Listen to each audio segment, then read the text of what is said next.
Coucou, j'espère que tu vas bien. Je vais donc continuer mon travail sur la collection abstraite. Je reprends celui en 4 parties. Je vais commencer par le quadriptyque. J'espère que tu trouves les vidéos toujours aussi intéressantes. Et abonne-toi si t'as pas pensé à le faire jusqu'à présent. Et voilà, on va bosser. Alors, on va bosser sur quoi? On va bosser donc sur celui-ci. Donc, tu vois, je t'ai oublié.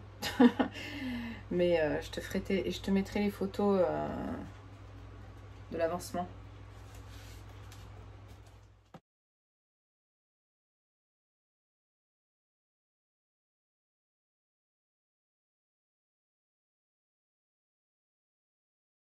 Alors, on va se mettre on va mettre ça. Et c'est parti.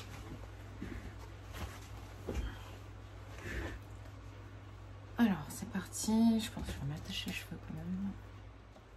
Cette coupe.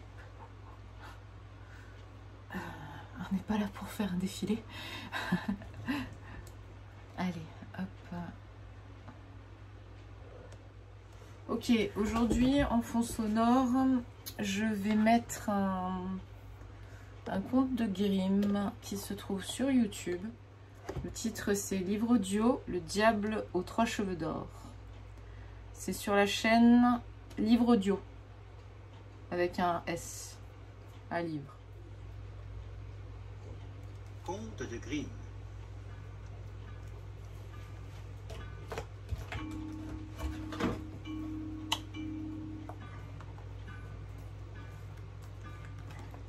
Le diable aux 3 cheveux d'or. Il était une fois une pauvre femme qui mit au monde un petit garçon. Comme il était né coiffé, on lui prédit qu'à l'âge de 14 ans, il aurait pour épouse la fille du roi. Peu de temps après, le roi se rendit au village. Personne ne savait que c'était le roi. Quand il demanda aux gens ce qu'il y avait de neuf, ils lui répondirent: Ces jours-ci, il nous est né un enfant coiffé. tout ce qu'un enfant de cette espèce entreprend tourne à son avantage. Pour sûr. D'ailleurs, on lui a prédit qu'à l'âge de 14 ans, il épouserait la fille du roi. Le roi, qui avait le cœur méchant et que la prophétie mit en colère, alla trouver les parents, se donna l'air tout à fait aimable et leur dit: Oh, pauvres gens, confiez-moi votre enfant, je veux me charger de lui. Ils commencèrent par refuser, mais comme l'étranger leur offrait une grosse somme, ils se dirent: C'est un enfant de la chance. cela ne peut que bien tourner pour lui. Ils finirent par accepter et lui donnèrent l'enfant.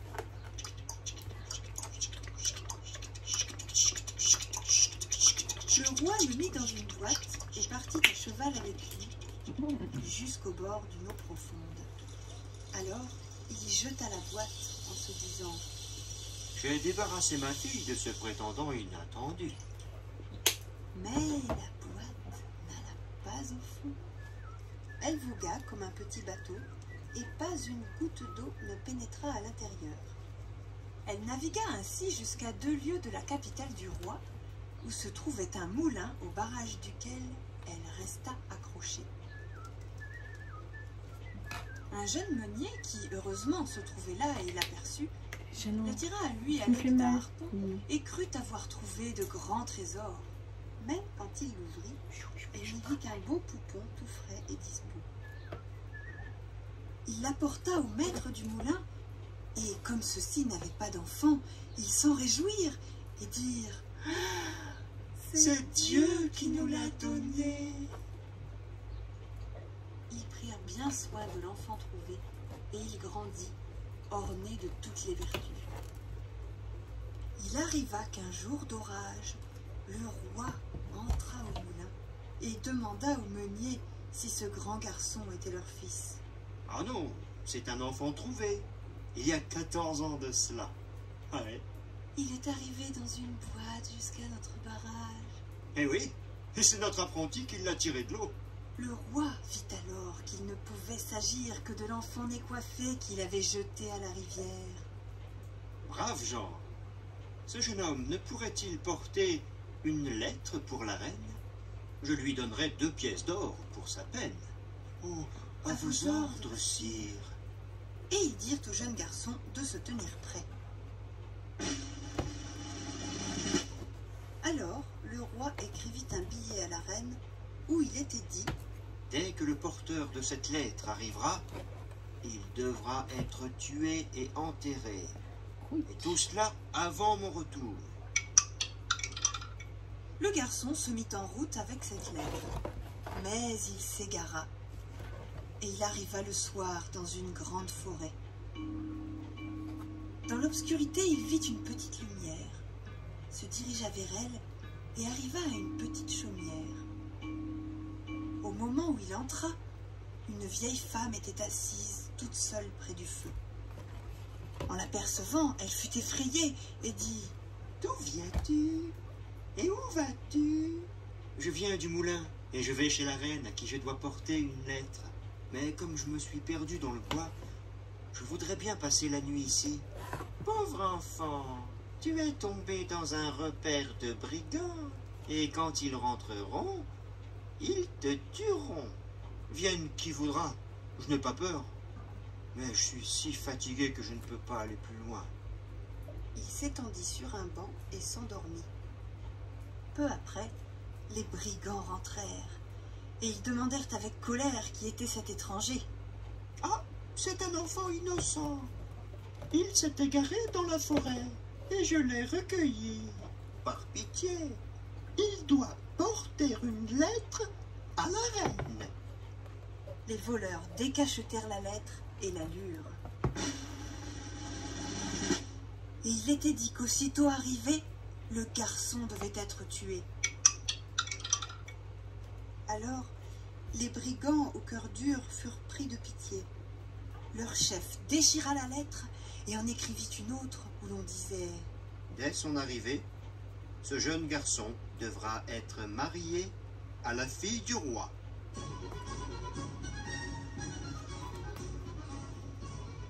Puis ils le laissèrent dormir tranquillement sur son banc jusqu'au lendemain matin. Et, quand il se réveilla, ils lui donnèrent la lettre et le remirent dans le bon chemin. Mais quand la reine reçut et lut le billet, elle fit comme on lui disait. Elle ordonna de préparer une grande fête. Et la fille du roi épousa le garçon né coiffé. Quelque temps après, le roi rentra au château.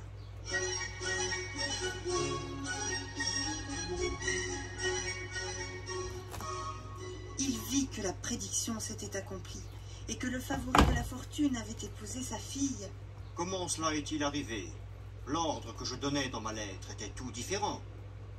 Alors la reine lui tendit le billet et lui dit de lire lui-même ce qu'il y avait dedans. Dès que le porteur de cette lettre arrivera, il faudra le marier avec la fille du roi. Mais c'est pas ce que j'ai écrit. Quelqu'un a échangé les billets. Ça ne se passera pas comme ça. Arrêtez-moi cette musique. Ah ça non. Celui qui veut avoir ma fille doit aller en enfer me chercher 3 cheveux d'or de la tête du diable. Si tu me rapportes ce que je te demande, tu pourras garder ma fille. Le roi espérait qu'ainsi il serait débarrassé de lui à tout jamais. Mais l'enfant né coiffé répondit: Oh, j'irai bien chercher les 3 cheveux d'or, je n'ai pas peur du diable. Là-dessus, il fit ses adieux et entreprit son voyage.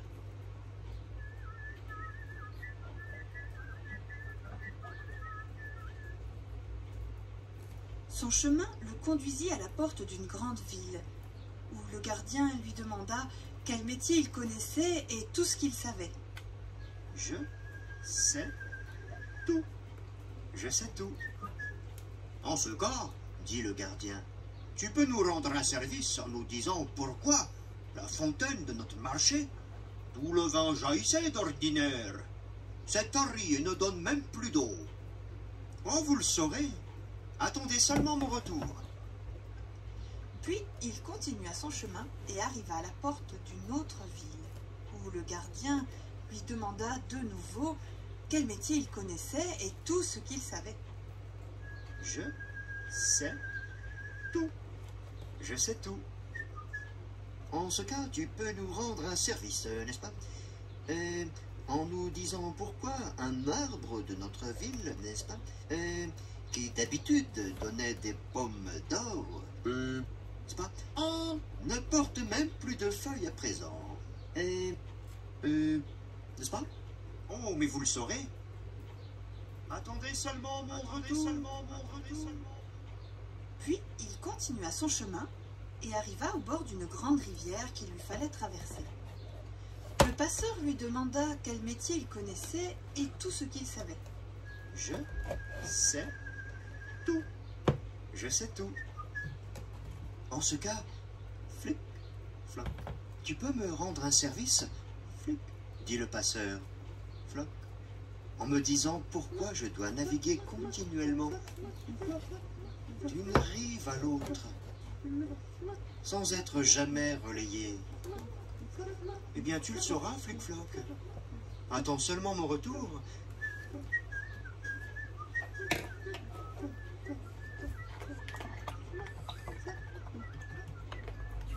Quand il eut passé cette immense rivière, il trouva l'entrée de l'enfer. L'intérieur était noir et plein de suie. Le diable n'était pas à la maison, mais sa grand-mère était là, assise dans un vaste fauteuil.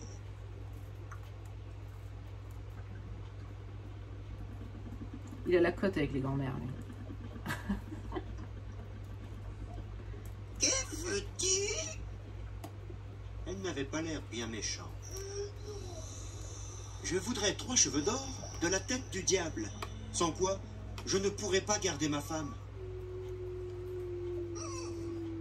C'est beaucoup demandé. Si le diable te trouve en rentrant, tu risques ta peau. Mais tu me fais pitié. Je vais voir à te venir en aide.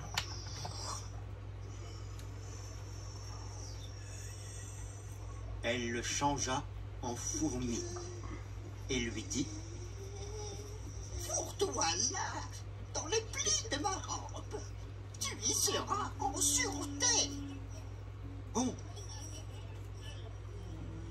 Mais je voudrais encore savoir 3 choses. Pourquoi une fontaine d'où le vin jaillissait d'ordinaire s'est tarie et ne donne même plus d'eau? Pourquoi un arbre qui d'habitude donnait des pommes d'or ne porte même plus de feuilles? Et pourquoi un passeur doit faire la navette sans cesse d'une rive à l'autre sans jamais être relayé? Mais ce sont des questions difficiles. Tiens-toi tout à fait tranquille et fais attention à ce que le diable dira quand je lui arracherai les 3 cheveux d'or. Le soir venu, le diable rentra chez lui. À peine eut-il mis le pied dans la maison qu'il s'aperçut que l'air n'était pas pur.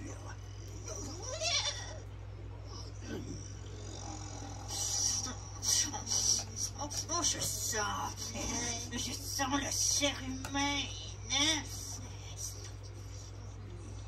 Il y a quelque chose de louche par ici.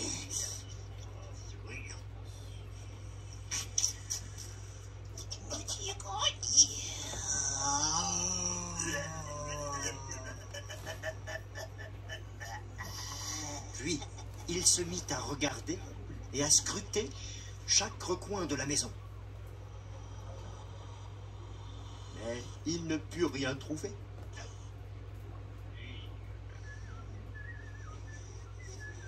Non, mais...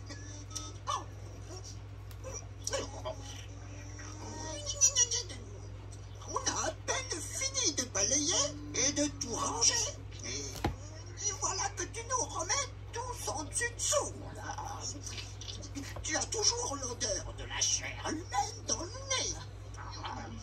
Viens t'asseoir et prends ton dîner. Écoute ta mamie. Quand il eut mangé et bu, il se sentit fatigué.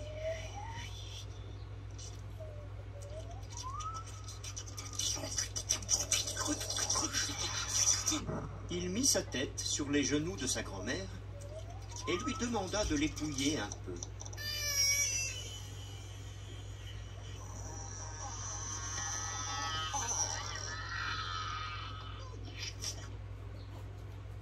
Il est né le petit diablotin, jour de fête partout en enfer.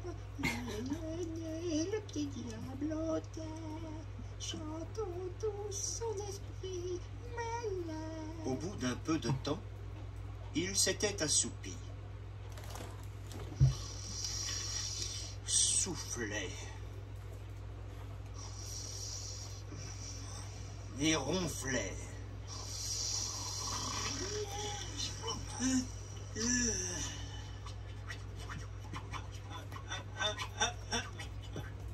Alors, la vieille saisit un cheveu d'or, l'arracha et le mit à côté d'elle. Qu'est-ce qui te prend? Qu'est-ce qui te prend? J'ai fait un mauvais rêve. C'est pourquoi je t'ai pris par les cheveux. Oh, mais qu'as-tu donc rêvé? J'ai rêvé qu'une fontaine... Où le vin jaillissait d'ordinaire. Cette Henri ne donne même plus d'eau. Bizarre, cette voix. Qu'est-ce qui peut en être la cause? Oh, moi aussi je le savais. Il y a un crapaud sous une pierre de la fontaine. Lorsqu'ils le tueront, le vin se remettra à couler. La grand-mère recommença à l'épouiller jusqu'à ce qu'il se rendormit et ronfla à faire trembler les vitres.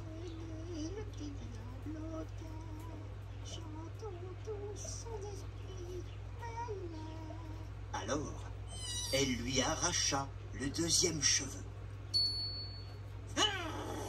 Qu'est-ce que tu fais? Oh, mais ne te fâche pas. Je l'ai fait en rêve. Qu'as-tu donc encore rêvé? J'ai rêvé que dans un certain royaume, il y avait un arbre fruitier Qui d'habitude donnait des pommes d'or. C'est pas ne porte même plus de feuilles à présent. N'est-ce pas? vraiment très curieux. Je me demande bien ce qui pourrait en être cause. S'il le savait, c'est une souris qui ronge la racine de l'arbre. Quand ils la tueront, l'arbre donnera de nouveau des pommes d'or. Mais si elle continue à ronger plus longtemps, il se desséchera tout à fait. Mais laisse-moi en paix avec tes rêves. Si tu me déranges encore une fois, tu auras une claque. Ah oui, tiens, une claque, c'est une bonne idée, ça. La grand-mère le calma et se remit à l'épouiller jusqu'à ce qu'il se rendormit et ronfla de nouveau.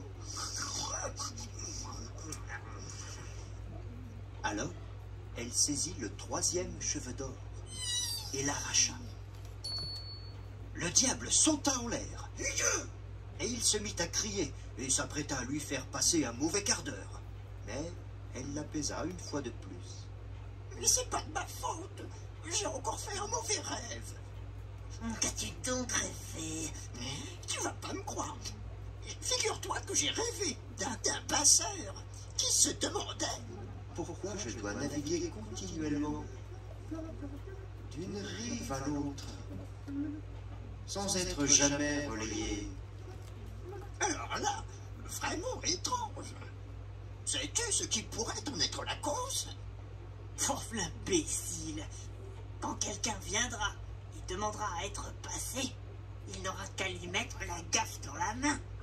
Ah, alors, C'est l'autre qui devra passer les gens. Et il sera libre, c'est ça? Mais bien sûr, tête de buse. Comme la grand-mère avait arraché les 3 cheveux d'or et que les 3 questions avaient reçu une réponse, elle laissa le vieux dragon en repos, et il dormit jusqu'au lever du jour. Lorsque le diable fut reparti, la vieille retira la fourmi du pli de son jupon et rendit sa forme humaine à l'enfant de la chance. Voilà les 3 cheveux d'or. Quant à ce que le diable a répondu à tes 3 questions, tu l'as sans doute entendu. Oh, oui, je l'ai entendu, et je le retiendrai bien. Te voilà tiré d'affaire. À présent, tu peux aller ton chemin. Il remercia la vieille et quitta l'enfer, content que tout lui eût si bien réussi. Quand il arriva auprès du passeur, il dut lui donner la réponse promise. Fais-moi d'abord traverser, Flic-Floc, puis je te dirai comment tu seras délivré. Oui, parce que sinon... Et quand il eut atteint l'autre rive, il lui donna le conseil du diable.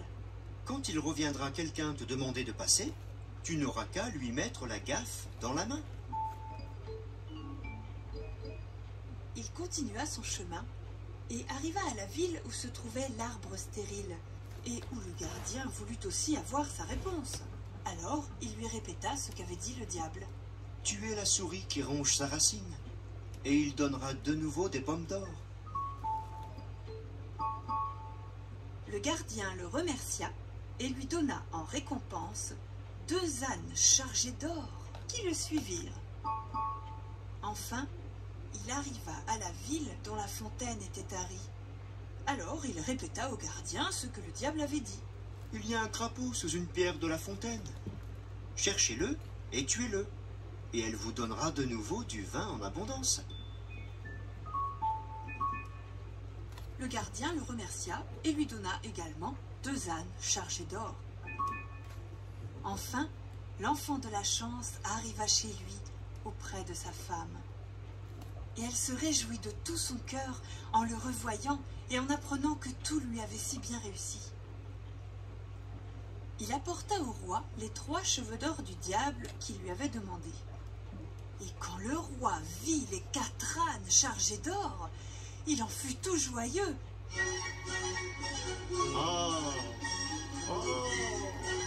À présent, toutes les conditions sont remplies, et tu peux garder ma fille. Mais dis-moi, mon cher gendre, d'où vient tout cet or? C'est vraiment un trésor considérable. Hop, j'ai passé une rivière et c'est là que je l'ai pris. Il se trouve sur la rive en guise de sable. Puis-je aller en chercher aussi? Dit le roi tout alléché. Oh, tant que vous voudrez. Il y a un passeur sur la rivière. Faites-vous conduire par lui de l'autre côté et vous pourrez remplir vos sacs. Le roi Cupide partit en toute hâte. Et quand il arriva au bord de l'eau, il fit signe au passeur de le faire traverser. Flic-Floc approcha et lui dit de monter. Et quand ils atteignirent la rive opposée, il lui mit la gaffe dans la main et sauta à terre. Désormais, le roi dut faire le passeur en punition de ses péchés. Le fait-il encore?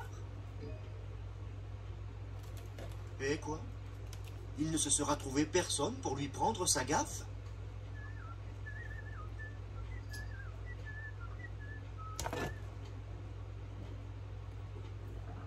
Hé, toi? Ah oui, toi qui nous écoutes. Tu veux pas prendre la gaffe dans ta main? Allez, prends la gaffe. Il faut délivrer ce pauvre roi. Mais fais gaffe quand même. Fais gaffe quand même. Bah, c'était bien. Je le connaissais pas celui-là de conte.